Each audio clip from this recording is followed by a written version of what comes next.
How's it going, everybody? And welcome to another episode of the One Last Cast podcast. My name is Jonathan, and as always, we have Merriel Solesky here. Say hi, Merriel. Hey, how's it going, guys?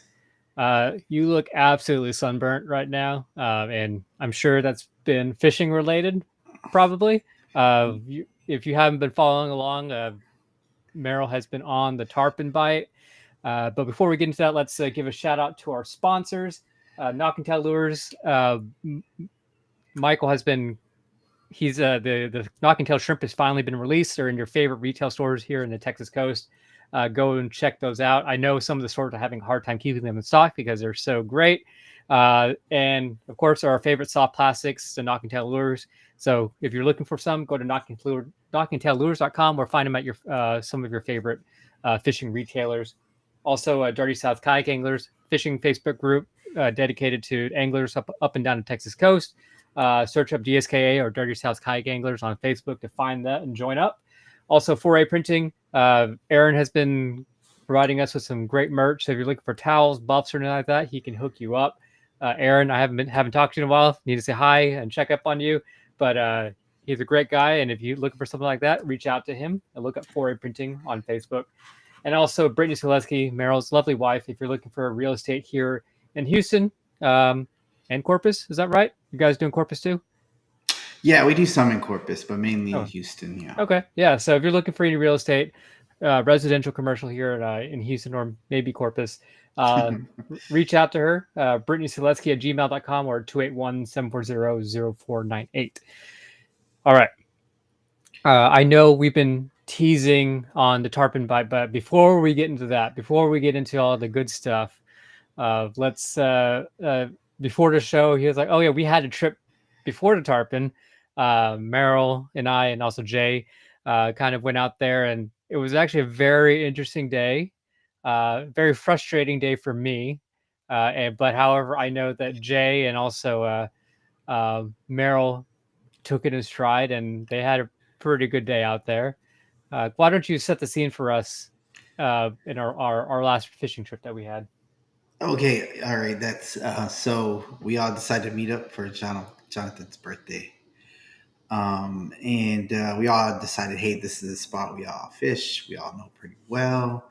We fished it for many years, so and it's just go out there. It's one of those places that you can get out and definitely spread out and do your own thing and kind of just like so for me like fishing sometimes it's therapeutic for me like just getting out there some people get frustrated right when they get out there but not me I get whether I catch fish or I don't um, I just go out there, do my thing, I fish, and I try to learn stuff every day that I go out there. So we go out to this spot that we know pretty well, and we get there, and I forget my 360 light. So I'm like, yeah, go ahead and go. Yeah, you leave without me. So I wait on the bank until the sun comes up, and then as soon as the sun comes up, where I'm standing at on the shoreline, they're blowing up in front of me. So I tie on the top, or I already had top water tied on ready. So I started working the top water. I was getting blow ups, but nothing committing. So I was like, all right, let me just go out there. So for me, I look for changes in the water. I read what they call reading the water, looking to what it does. Is there bait blowing up? Is there what kind of bait's blowing up, or is bait jumping? Um, and the opportunity was like one of those days where the wind was real low, tides moving nice and steady, not too strong, but it's moving pretty good. Um, and I felt like this is all a situation where I've been here before, where it's one of those pictures where everything is right, everything is where it needs to be. Birds are here and there, but they're not really like working on big schools. And I felt like I've been here before. I've been here many times. So I've kind of just like made adjustments and I tried new things. I tried some, first I started targeting the deeper guts. And I wasn't successful. I might have committed a little too much on the top water early in the morning. And then I was like, nope, I don't want to overcommit on top water. So I adjusted and I started throwing tails. So I tied on, I already had a tail tied on, the one I like to throw so much. And I started using tails. And when everything started coming together, I was like, I've been here before. So immediately I kind of knew what to do. Is I looked for schools, small schools, because I seen them pop up. Small schools, they'll feed and they'll go back down. They'll feed and they'll go back down. So you kind of want to get, because they never stay in the right area, and you kind of got to know which way the current's going as well. So you're looking for me, it was like looking for structure, right? So structure being sandbars where we were at, or maybe a little bit of shell, and looking for that structure, and then seeing how the currents are moving through that structure, and how would bait come over that structure, and if I was a fish, how would I ambush that bait that's coming over that structure.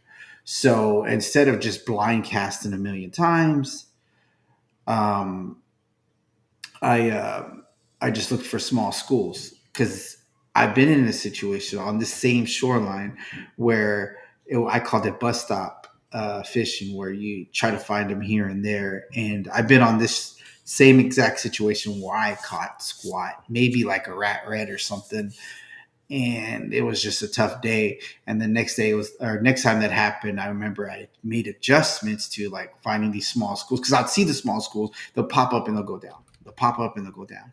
So I try to put myself in a position where, like, if they're going to pop up in this area, I'm going to be ready to cast right on them, because I know they're kind of in this area. As soon as the schools popped up, I threw right in front of them, right on top of them, boom, hooked up. So I was successful in catching trout that way. I think I caught, was it like 9 or 10 trout, something like Something like that. that. Yeah. Yeah, 9 or 10 trout. They were all big, hefty trout. Like, they were pretty hefty. They Probably in had the shoulders to 17. them. They had Yeah, but in shoulders to this, them. yeah, about 17, 18 range. Yeah. I think I did catch a 20, but that was like released, or close to a 20. That one was released. But and then later on in the evening, I went further back, and I noticed that there's this big old sandbar with grass on it, and bait was coming off of it. And then these fish were on the edges of that, ambushing bait, and birds were working. So I book it over to where the birds were working, and I noticed that they're same thing. Schools will pop up, feed, the birds would come feed on them, and I throw them right on top of them. I think I caught like a redfish. It was like right at 20 inches, but I just had a gut feeling if I stringed the redfish or kept the redfish, by the time it got back, it wouldn't be 20 inches. So I let him go. But when that redfish hit, he didn't fight like a 20-inch redfish. He fought like more like a mid to upper slot redfish. I mean, he fought his heart out. And then he just finally like just gave up, like completely gave up. It's like he gave all his energy. And I was like, oh my gosh, this is a big trout, because I was only catching trout. And that was my first redfish catching that day. I think I caught a small flounder. Um, and that was pretty much it for me. But in all, it was like, I've been here before. This is something I've done before. So I was kind of like used to the motions, used to this area and how to adapt to this area. So it's more of like the experience of failing so many times in that situation to finally figure out like what did work in this situation for me. Um, but yeah, I had a lot of top water blow ups and just nothing that committed to it. I think I did have one on a top water for a little bit, but he came off.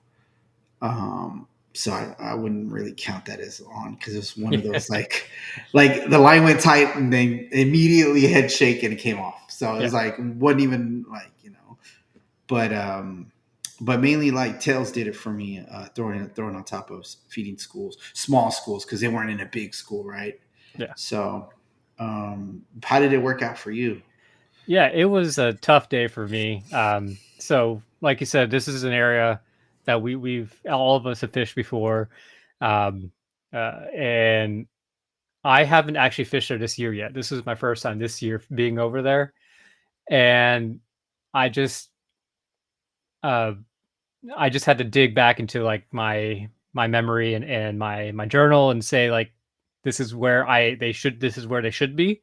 So that was my starting point. I booked it over to a sandbar, where basically we had incoming tide, and that water is just pushing over that sandbar. And when that since the water is pushing over it, in front of that sandbar, there was like a pretty deep gut right there, and then it comes up. So there's a little channel right in front of that sandbar. If you stand on the sandbar on a high tide, it's probably about shin deep. You step into the gut, it's probably goes up, one step into it. You're probably about, a little over waist deep, and it comes up again to about almost your thigh deep. So it's just that gut right over that sandbar. Um, right when the sun came up, I started getting blowups all over that.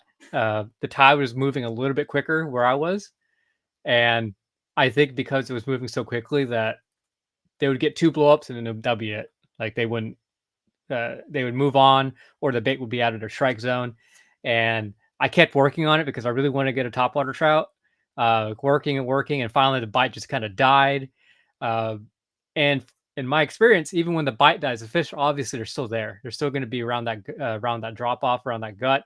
So I got my kayak onto the sandbar, hopped out, walked parallel to that sandbar, basically just working it. And I've never not caught a fish there except for this time. I just I was working it, and there's and like you said, there's bait coming over from from top of the sandbar into that gut. Um, it's just nothing was happening after that sun came up, and I worked it hard. It's just I work, I walked up and down this bar, and nothing happened. And at that point, I was like, man, this the bite must be tough. So I went and found Jay. Jay was seemed like probably like 2.5 miles down, and Yeah, he booked it right as soon he as he got booked in it. the as soon as he got in the water. Him and his buddy were gone. Like, Yeah, yeah, he booked it, and they were working the shallow grass, and they found some fish out there. I was working around with them for a little bit, and um, but it just to me it wasn't happening out there. And then I heard that you were catching fish, so I was like, okay, you know what? I let's go back over there. So we booked it over to you. I caught a trout along the way over there. Just I found a random sandbar that kind of came up, and I cast it on top of it, and I caught a trout doing that. But yeah, and then I made it to you, and we were working around. I saw what you saw. I saw the bait moving around. I didn't get any hookups after that. So another yeah, humbling experience, but it was good. yeah, it's hard to adjust to somebody else's rhythm, right? Yeah, But I mean, like, you're gonna go out there and you're gonna find your rhythm. You're gonna do exactly what I did, but it's gonna be like your own rhythm, yeah, And then once you find that, it's like I've been here, many times, and now I know what to do. I like those days where I have tough days because it makes me want to go back and figure it out. yeah. Well, Like for it sure. doesn't make me like not want to go there again. It makes me like, no, I want to go back. I want to figure it out because the fish are there. I know they're there, Oh yeah, right? But how? But it also, like, in your defense, like, not all sandbars with guts were producing, because I know that because I've casted on like 4 or 5 before I started like adjusting. You know what I mean? Adjusting yeah, to, like, okay, there's more bait over here, but these bait are getting their butts, like, hammered, and this bait over here is just swimming in schools, or they're just swimming by. Um but um the fish were just too, they were scattered, is what I called. And it's yeah. like they're just way too scattered. When they group together, it makes it such an easy and epic day on that area, in that area. Yes. um And part of it was like it's funny. Jay like a week ago told me like, yeah, we I've been over there a couple times this year, and it hasn't been as good as in previous years. And I'm like, oh, I even with that information, I still went over there because that was my go-to area. Um, there's a lot of things that are happening in that area, and that just to me that just seems like one of the juiciest spots right there. You have this shallow sandbar, you have this water flowing over, and I've never not caught fish there. So in this case, their fish were there whenever I got there. I got blowups, and there were some massive blowups too. And I was just I in retrospect, I should have just put the topwater away and should have just started throwing tails, but I really wanted a topwater trout. Um, but you just go with familiarity, but also what you're saying, like develop your own rhythm. That's why for tournaments and generally in other cases when I fish with other people, I like fishing with other people. So because we do things differently, you see things differently, I see things differently, Jay sees things differently, and even whenever you find a pattern, we approach that pattern differently as well. So like, yeah, you're like, oh, the fish are here, they're going after these bait balls that come up and then disappear. So I was looking for what you were looking for, but even if I see what you see, I'm still going to approach it differently because of my experiences. And sometimes that works really well, and sometimes it's like one of us is on, the other one's not, or both of us are on, or both of us are not. And it's just those different experiences help make that fishing day that much better because you both learn something. So Yeah, exactly. Yeah, yeah, it's exactly. I did like I can't help myself but watch what other people do. So I kind of watched how Jay fishes and the way he like the way he like reads the water, the way he like gets set. He sets himself up to be successful. So he looks for signs, and then he got his own rhythm to him that yeah, he just like knows what works and doesn't focus on things that don't work. See, me sometimes I push myself to those things that don't work just because I want them to work, like throwing the top water way too long in the morning, right? Like I want it to work. Like the blowups just keep like teasing you. Like it just keeps teasing you. You're getting blow up behind and especially when they're right behind and you're like top water flies out of the water. Like it's just like, yeah, you want to catch that trout on that top water and just keep overcommitting. And Jay's not like that. He just sticks to what works and knows what works, and he has his own rhythm to him, the way he even works his lure is totally different the way I work my lure and my tails, and it was just it's good to see that because right, like it's like you just learn from people like that, like sometimes you just got to focus on the simplest things and simplistic things that do work. So yeah, it was good watching you two guys at it too because I enjoy watching you fish because the way you present your bait and your lure, how you position your kayak, it comes natural to you, and that doesn't come like natural. Even people wade fishing, they were the way they were fishing their lure in the current and how they were fishing it, and so I don't know if you noticed, but when we got to shore, the only people that caught fish were people that were throwing shrimp, and they only caught like two fish. yeah, Nobody else was catching anything. Anybody that was throwing lures wasn't catching squat. People throwing live shrimp and cork, they're catching drum, flounder, maybe a redfish, maybe one trout. Um, and you look at them, you think like these guys are really experienced. They're older, they look experienced. You know what I mean? And they yeah, came out empty-handed. Um, and the way you did it is the way you swung your kayak with the current, the way you presented your bait and the way you threw it, it just like you weren't thinking about those things because you just naturally do that automatically.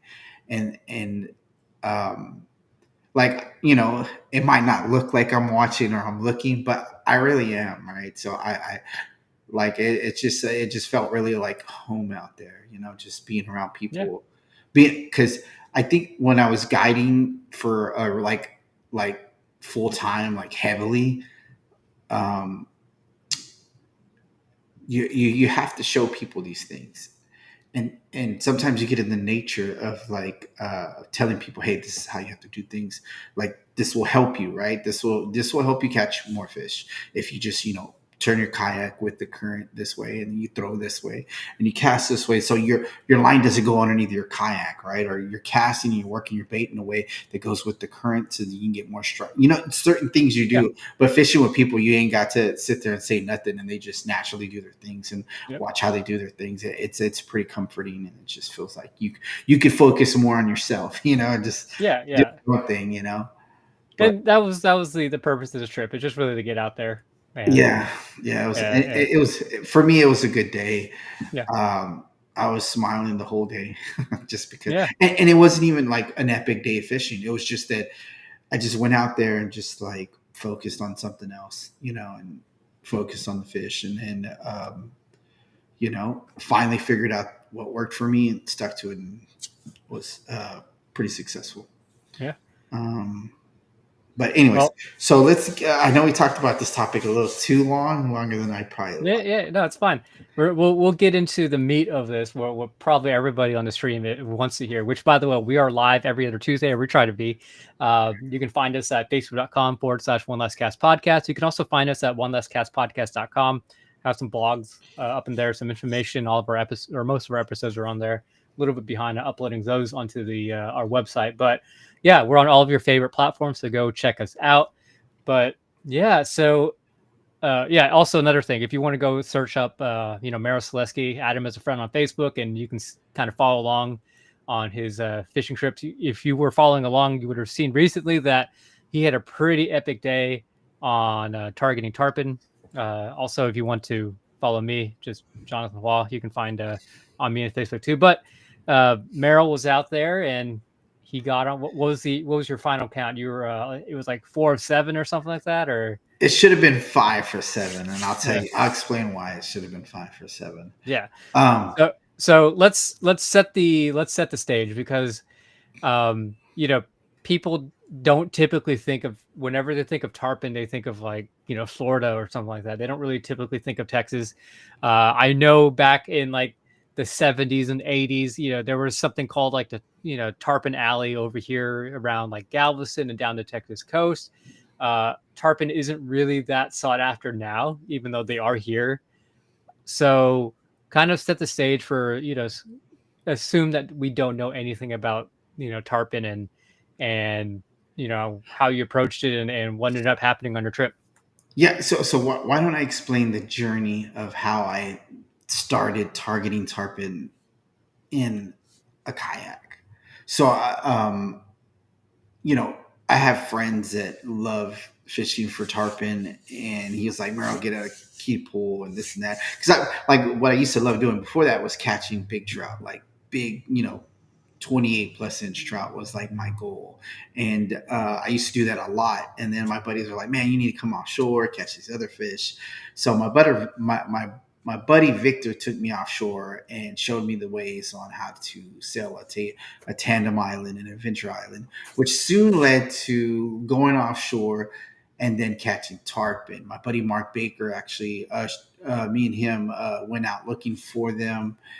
I think on a boat, and I think we went to Port O'Connor. We hooked a couple on a boat, and this was maybe like 6 years, 7 years ago, um, plus or minus a year. I'm not too sure.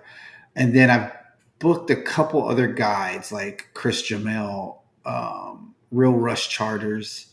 I think that's what it's called. I know I'm forgetting like at least three or four. So I hooked up. I booked other guides, and I've always thought like, man, this is cool and great and everything, but it would be a lot cooler if I catch them from a kayak. So that journey started 4 years ago. Um, I started going out by myself. I went with my friend Nick Martin. I think Nick Martin was one of the first guys to go out there with me. And so I was hooking on to my journey was learning as I go. So 4 years ago is when the first time I've actually like caught one, touched the leader, brought it to the kayak, and snapped off. So what I learned that year was okay.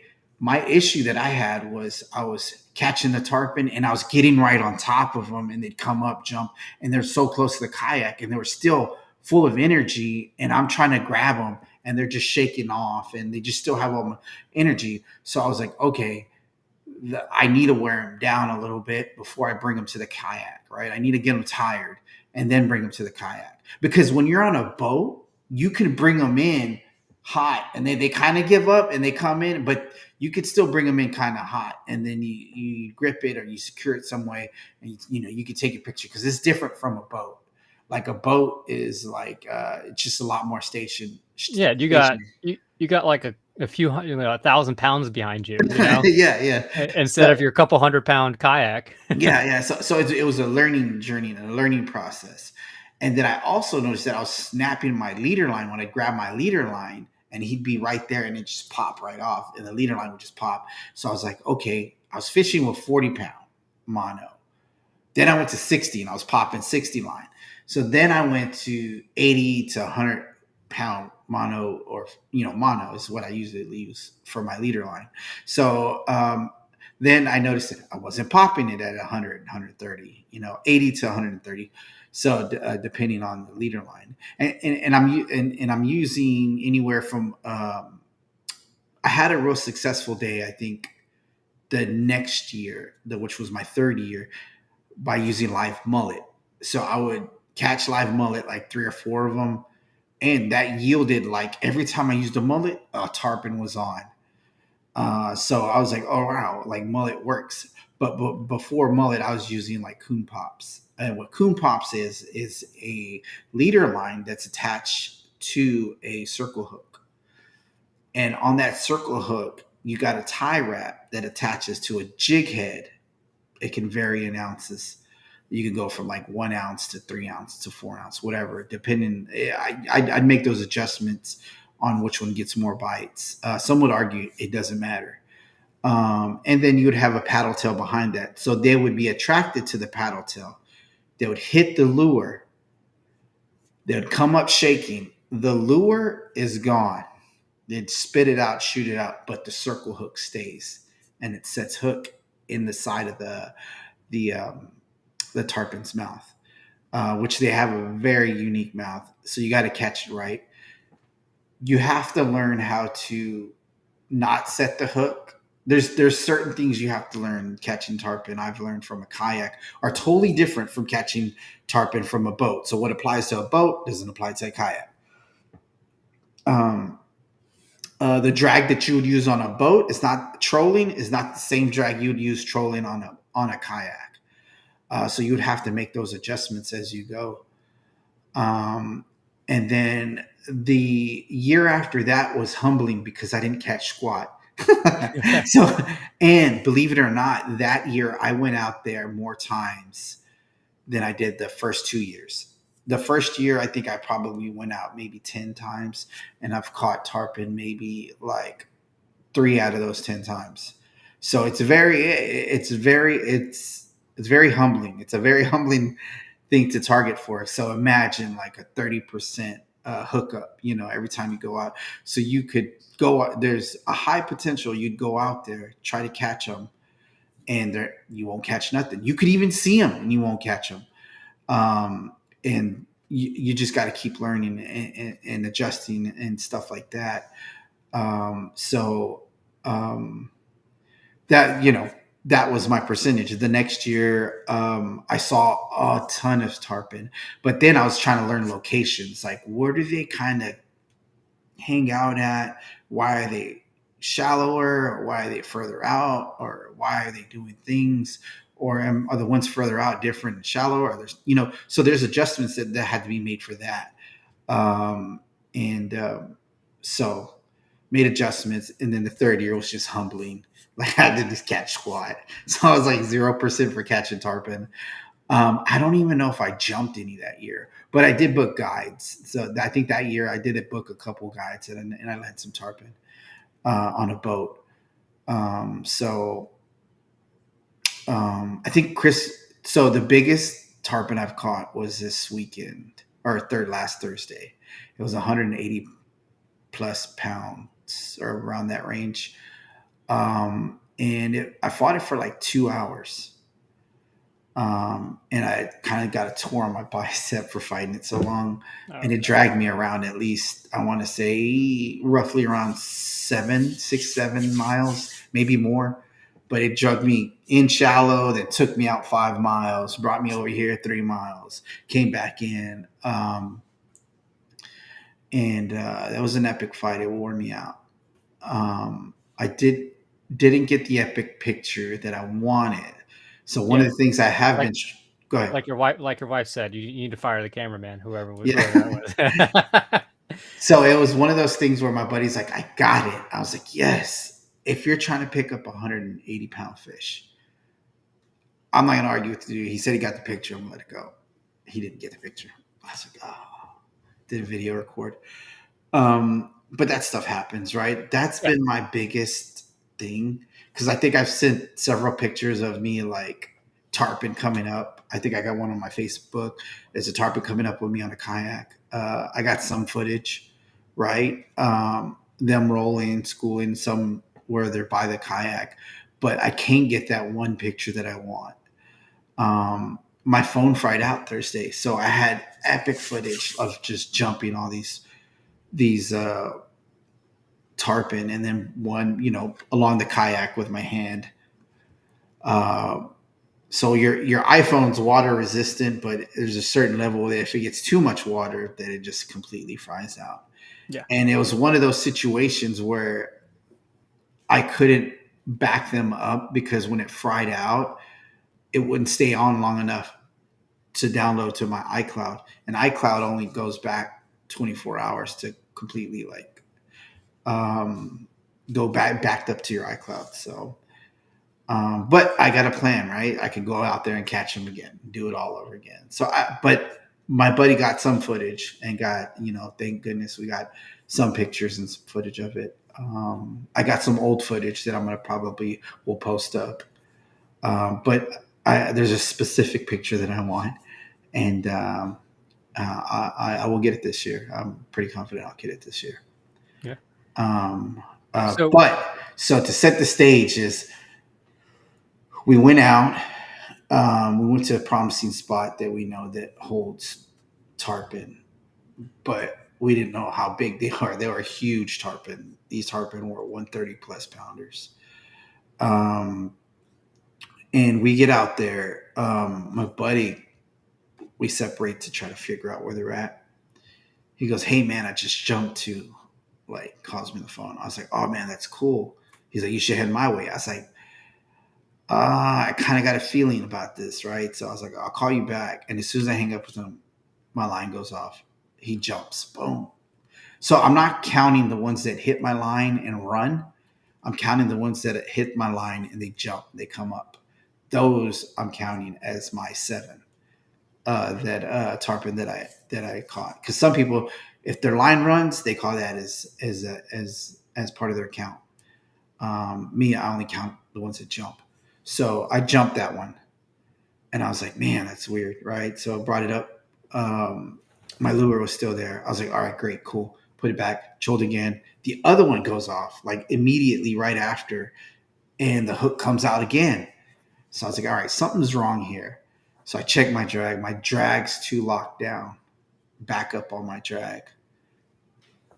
And then I start heading another direction. Boom, get one. It stays on.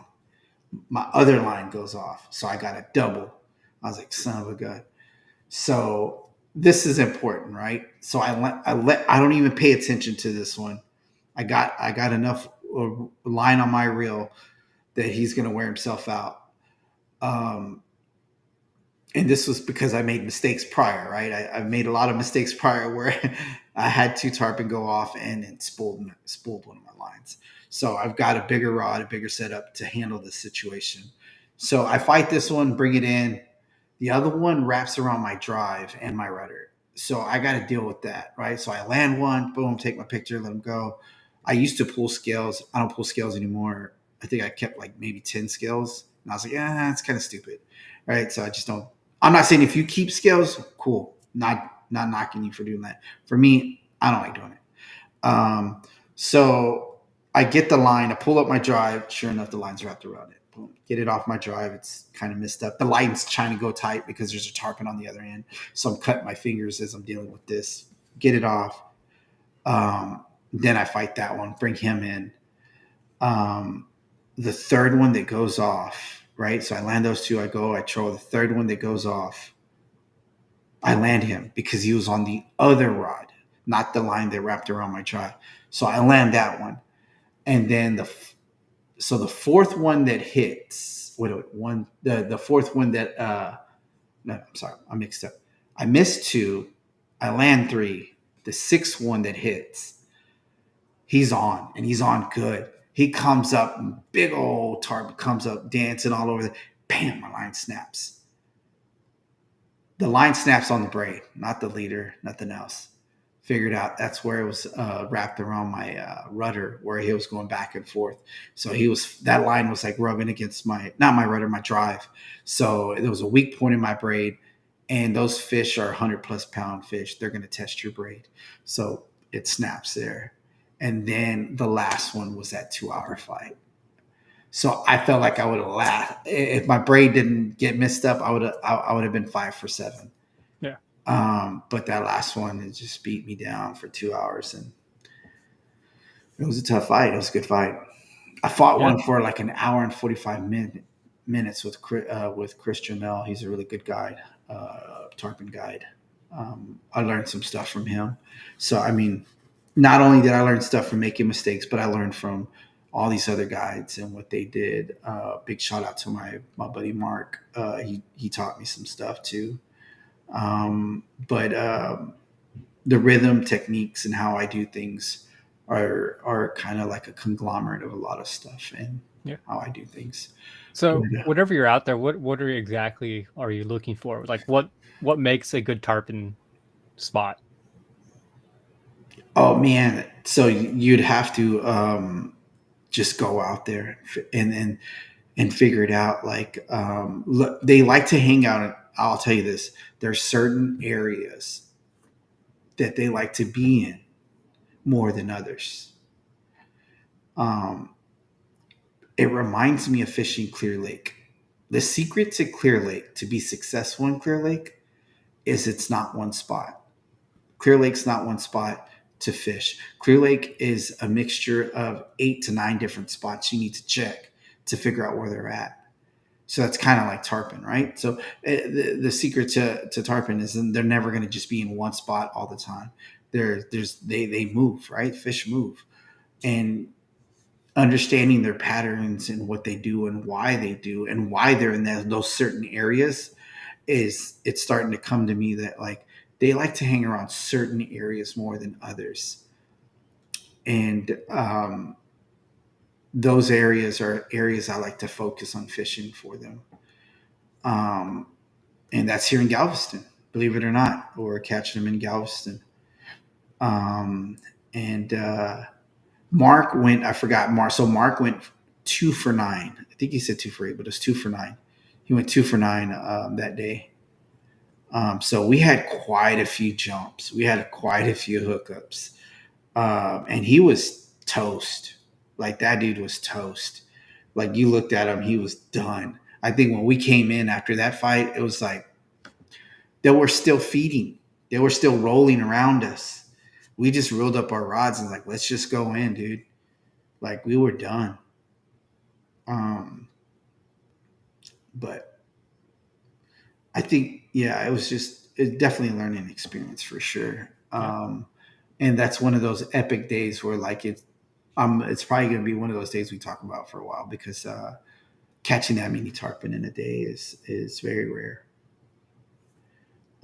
But the more that I'm fishing, I'm having a lot more of those rare situations. And that's just getting out on the water and just, gaining experience. So are you so is your preferred method through trolling, or is it like are you looking for them where they're rolling and then you like basically sight cast, so it's not exactly Right. sight casting? Right.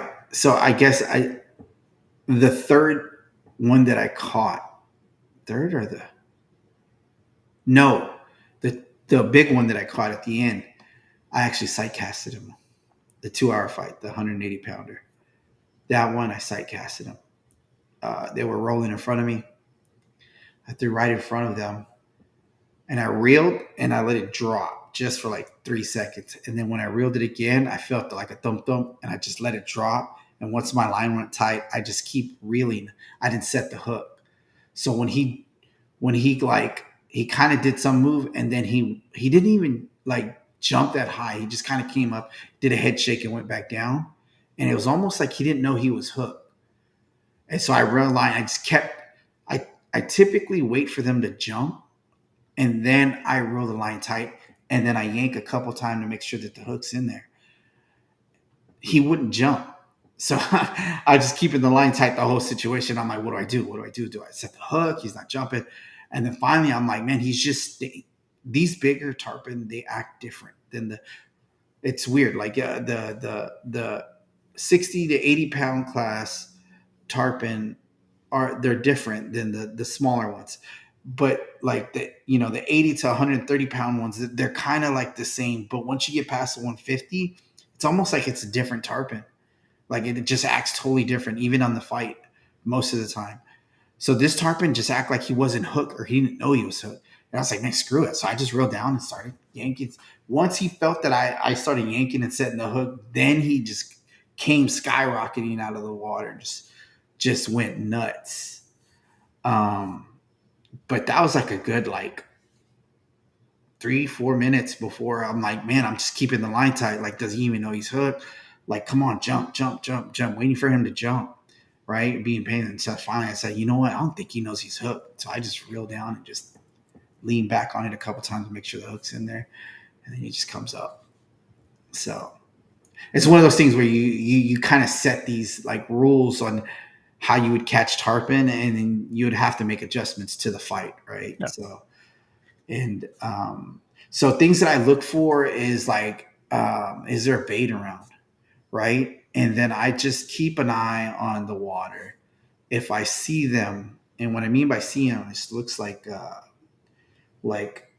just like chrome flashes. They go in the water, and they just go in a circular, half circular motion.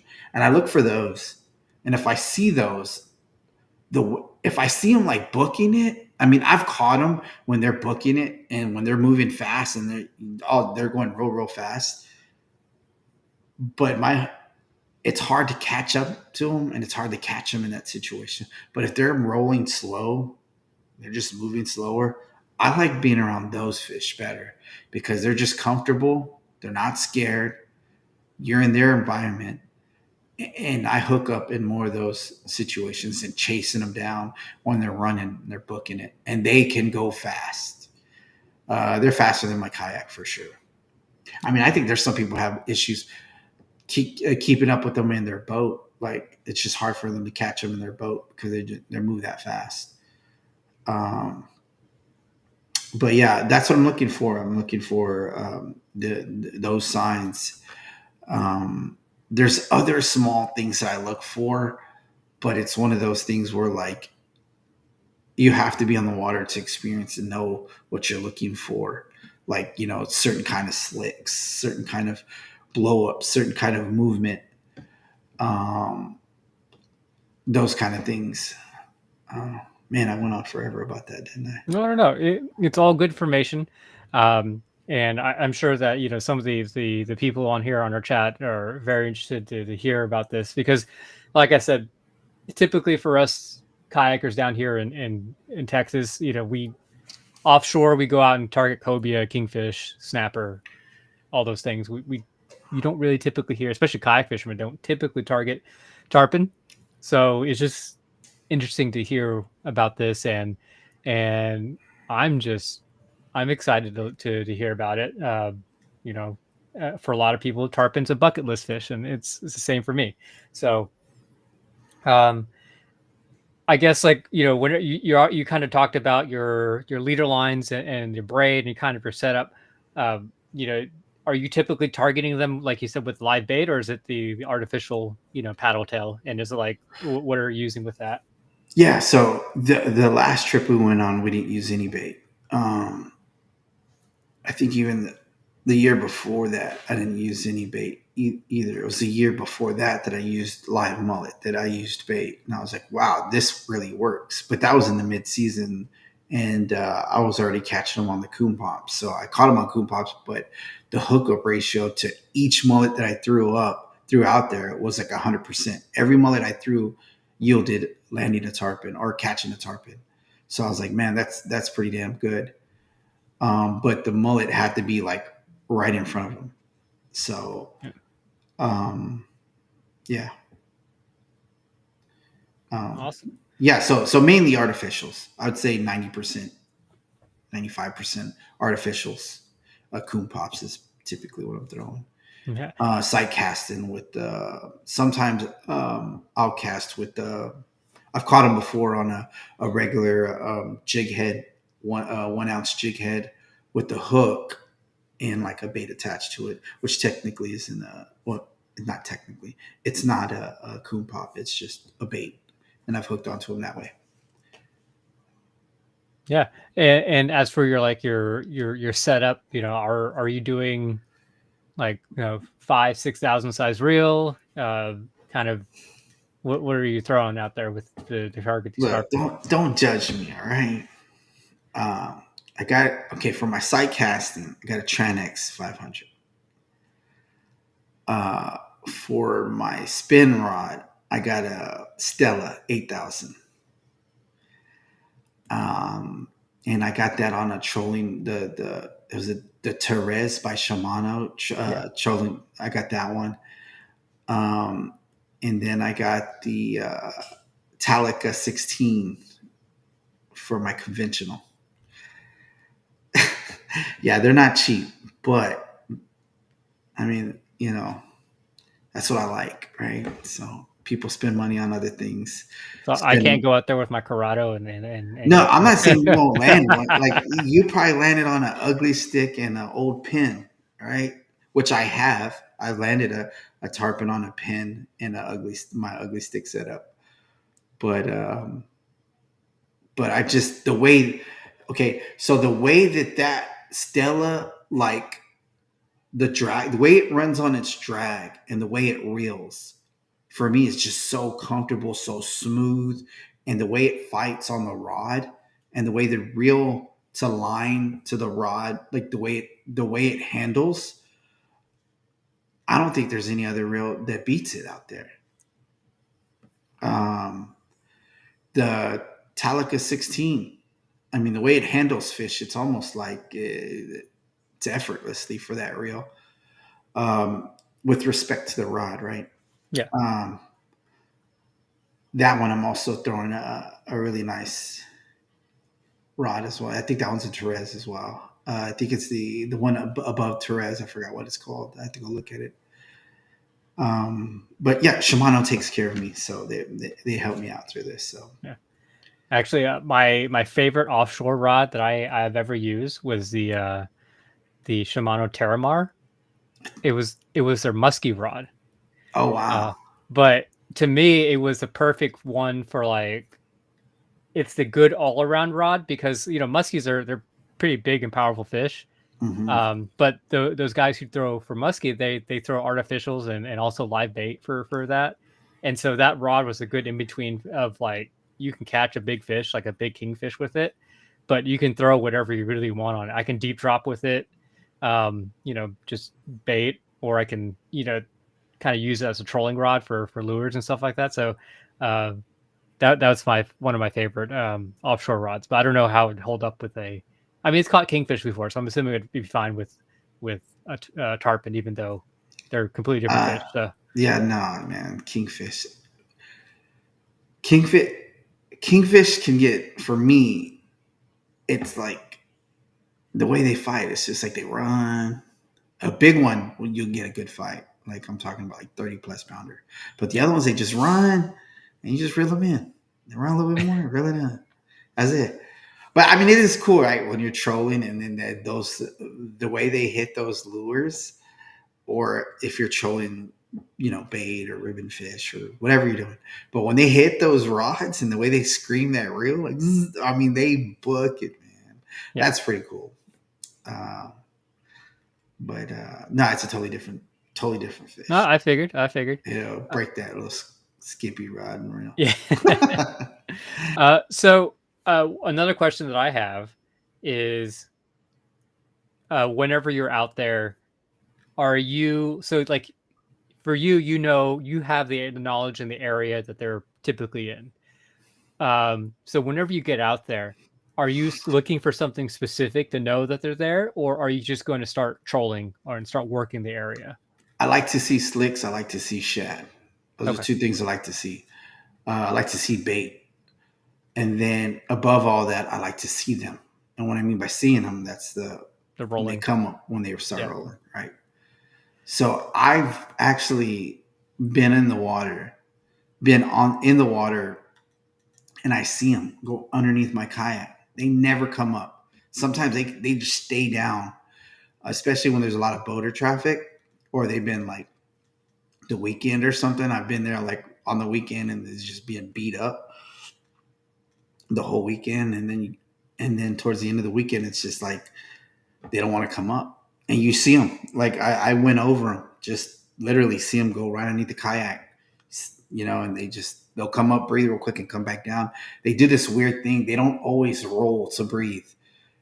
Uh, they sometimes they do a little bit of crashing, some weird stuff, but seeing them like that, knowing that they're not coming up and they're not rolling as much, and knowing that they're there, it just like it changes the way you think about them because you might be in a prime spot and you don't know it because they just haven't came up. And I've been in a situation where you don't see not a darn thing, and then 10 seconds later they just all come up.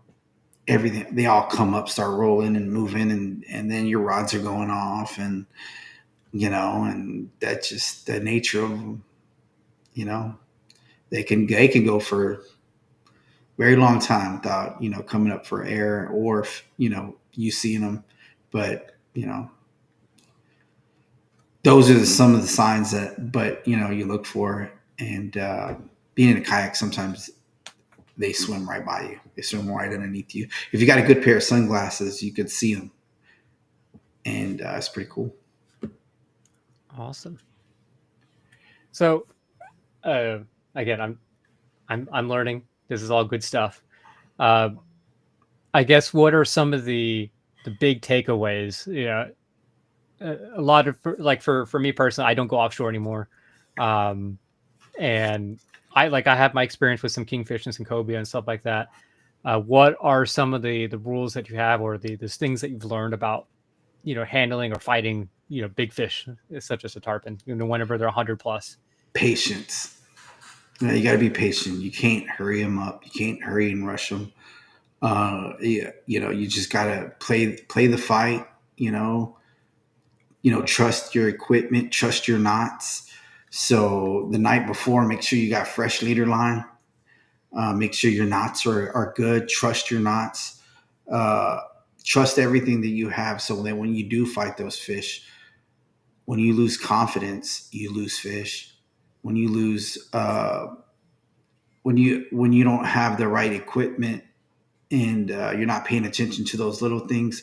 Like an example, I've caught two tarpon on this leader line, and the line's frayed, and I forgot to change it out, and all I did was just tie on another lure to that hook, snaps the line, right? And then you're like beating yourself up. I knew better. I knew better. And every time you lose a fish, you lose an opportunity, right? So it's just being patient, learning how to be patient, and then know that there's a lot of, I think I made a post that 100 tries and 100 cries, right? Because it's it's normal to go out there and not catch them. It's normal to go out there and see them and not catch them. And just adjusting, and just don't give up, go back. I do also like a little bit of a wind, right? I have, not that I haven't caught it when it's been flat, and but if there's like 1.5, 2 foot swells that I'm punching through, I kind of like that. Like I feel like I do better in those days than I do on the flat days. But the flat days, you get to see them better. You see them clear. You see them better. So they're easy to target. But yeah, be patient and then know that there's a lot of pain in that game. 100 tries, 100 cries. That sounds like a very good name for a book if you're going to write about this experience. So, Yeah. Thank you. um, so so patience, also the right equipment. It seems kind of obvious, but for some people, it may not be obvious. Especially if you're like coming from, a lot of our viewers, all we really talk about is inshore stuff. So all they have is inshore stuff, and I definitely wouldn't recommend going out there with a Corrado and a medium light rod. Yeah. uh, um, Man, I've heard some people catch kingfish off those things, man. yeah, it's just you can catch I definitely said this at some point. My first kingfish was off a sabiki rig, Oh wow. um, but it took a long time, and I was a kid, and we were definitely we were on a boat using that boat to the full extent so that I could get that fish in. Um, but that setup was not designed for a kingfish. So, Yeah. and it's same thing with these tarpon. I'm assuming also like, seeing videos of tarpon and other people fighting these fish, like especially in a kayak, they could probably more than likely they can hurt you. So, Oh yeah. you Yes. definitely want to be prepared. Yeah, that Um, reminds me of a story. So I was out there hunting for tarpon in my outback. Not saying you can't land them in an outback, but a huge hammerhead shark came up, and seeing that his body was bigger than my body and bigger than my kayak, it's a hammerhead shark, less likely to attack you. But when you see a shark that big and his fin is just as big as you sitting down and he's coming up and he's curious, yeah, I was like, I need to get a bigger kayak. Yeah, and he's there for one reason. That's to eat tarpon, right? He's there to. He didn't get that big from eating minnows, but yeah, he was that was a big shark. And so now I hunt them in my 360, my PA. yeah. Story. That's a story. I guess there was no punchline to that story. It was just a I story. don't know. It's good. I mean, there's always a bigger fish out there. Yeah, So yeah. yeah. Um, and I guess uh, whenever you finally land a tarpon, you want that picture. I've seen some of the pictures that you posted. You're like holding it in the mouth. Is there like a specific way to handle them to get those pictures, or are you just like, So I'm one of those people. I don't want to handle them too much. yeah, of course, I rather not have a picture and make sure that that tarpon swims off and somebody else catches them, or maybe nobody else catches them, but it gets to live because it just gave me that satisfaction of fighting him, right, or her, whatever the fish, whatever you want. And I rather not have a picture and let him go than handle him too much. I've been with guys where they puncture holes in their mouth. Yeah, they heal, or they grab it a certain way that I feel like it doesn't help the fish. That's fine, right? That's what they do. I'm on your boat. You're showing me whatever. I don't like that. If I had my choice and if I was on a kayak, so typically what I do is the leader line. Be careful with your leader line. Sometimes the leader will be perfectly in the hooks in the mouth. You grab perfect. You're not going to have any issues. But if the leader line goes around his mouth and wraps around the corner of his mouth, do not slide it back out this way because that jawbone is so sharp, it'll pop and cut that leader line. Leave it in the corner of his mouth till you grab him by his mouth. If he shakes, let them both go, grab the rod immediately because he's going to probably go back down. Fight him, bring him back up. Try it again. Soon you'll grab him by his mouth. He's not going to fight you, right? And then you get your picture, take your picture, put him on the side of the kayak, take the picture, whatever. Grab him on the top of the mouth or the side of the mouth, and then just drag him a little bit. Let him get some air. Let him get some of that water going through his gills. You'll fill him. Let him go, and then he'll just swim off. So I drag him a little bit just to make sure that I get that good feel, that good kick when he kicks off. he swims off strong. Because in order to bring him to the kayak, you have to wear him out to almost he's done, right? He's beat, right? So you got to give him back a little bit of energy. I feel like as a person catching him, you got to give him back a little bit of energy so he can swim off. Yeah. Did I answer your question? No, that did. As with any fish, you gotta respect them. Just gotta respect fish a little bit more if they can like knock you out, because they can. They can, no, for sure. Yeah. They can knock you out. Yeah. I think it was my second year is when I realized that they could really hurt me and I need to stop bringing them in so hot. Because what I was doing is I was catching them and I was in my kayak getting right on them and they'd jump right next to the kayak. And one time one came really close to hitting me. I was like, I'm not doing that again. So I keep the fight away from me until he's tired, like a little bit in front of me, and then I bring him in. Yeah. So, yeah. Well, we've kind of run over a little bit of time. If you guys want to follow along on Merrill's journey of probably catching more tarpon, of 100 tries, 100 cries, Yeah. Follow him on his Facebook at Merriel Solesky. My fishing adventure is not as interesting, but if you want to follow along with me, Jonathan Law. Or you could just follow us on the One Last Cast podcast. We try to go live every other Tuesday. Facebook.com/One Last Cast podcast, or online at onelastcastpodcast.com. Thanks again, Merriel, for sharing your journey, sharing his fish, and hope to one day, hope not anytime soon, but one day hope to join you to kind of at least witness some of these beautiful fish that were just right off our coast. Let's what do you want to talk about next time? I know we have we should start planning. You know what I do miss is your blogs, like your adventure and your blogs. Like you write that so well. Like I feel like anybody can read the way you write that and follow that. I can't write like that. I don't have that gift. But yeah, I'm ready for another blog. Okay. I'm gonna be doing more offshore fishing, so there'll be like snapper. Might go for some HAs in Florida. There's cobia running right now. They've been running. Hopefully, I can get my hands on one. So by the way, right now it's August 5th, and this whole week it's projected to be like flat. It's like ice cream conditions right now off the beach. So yeah, if you have time, just go out there right now. Even just trout in the surf. It's just stupid fun. So yeah. Yep. Caught some trout this morning. Yeah. Yeah. Well, thanks for the invite. That's why I look like a strawberry right now. Yeah.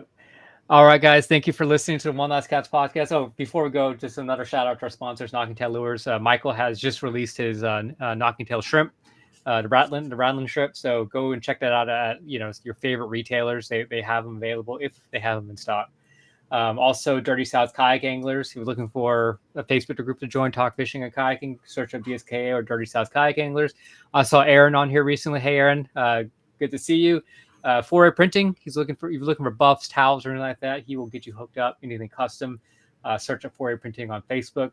And of course, Merrill's lovely wife, Brittany Solesky. If you're looking for real estate here in Houston or in Corpus, reach out to her at brittanysolesky@gmail.com or at 281-740-0498. Thanks again, Merriel, for sharing. We'll head back out at some point, and happy fishing, good luck, and we'll see everyone else later. Tight lines.